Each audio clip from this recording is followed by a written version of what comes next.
Yan mga good morning mga lods. Bali, yan ang ginagawa namin ngayon.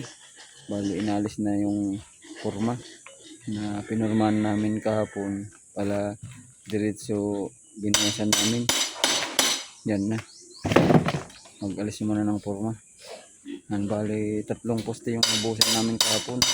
3 hanggang 1 ngayon. Bala kasi dahil naggawa pa ako ng forma. Yan, bali nakatatlo kami. Yan. Nabala kasi sa paggawa pa ng forma. Naghintay pa kami ng mga kukulambir na gagawin forma. Yan. Bali, mayroon pa kami doon mga gagawing forma para mapormahan na namin lahat to. Ito pa kasi mga lods sa loob.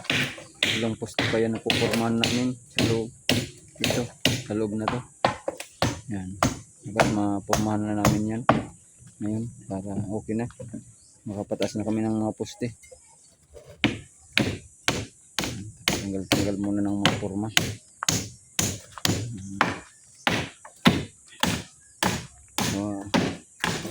Bali ito yung poste na yun binasan ko pal level na yan punta sa taas pag ganun. Dapat naka-level na kasi diyan magko-concrete gutter kami dito. Yan sa may bakod na yan. Gagawin namin concrete gutter papunta doon. Yan yung nabusan namin. Putulan mo ko bilya di. Putulan mo. Kung gusto lagadi sa bakal, putulan mo daan makaluluwas. Maba. Ay, kaya ang gawan ng paraan. Pwede man putulan mo.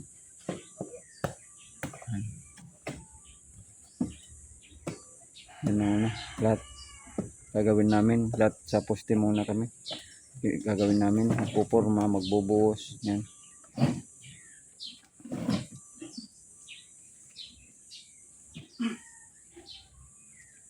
Bali, yun dudugtungan na lang yun. Mababa pa kasi yan. Yung forma kasi namin kuwan, medyo kulang yung forma namin.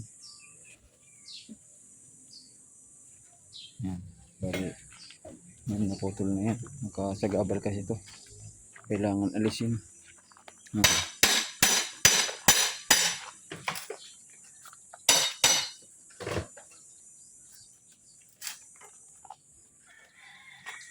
Okay na.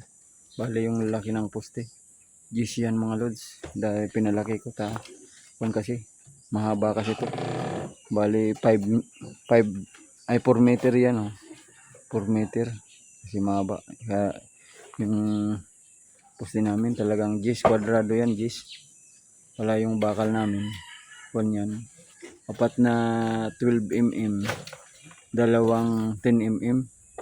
Bali 6 yan Yung anilyo namin, lang 9 mm. Kasi babuyan lang naman to Hindi man to bahay. Okay na yan.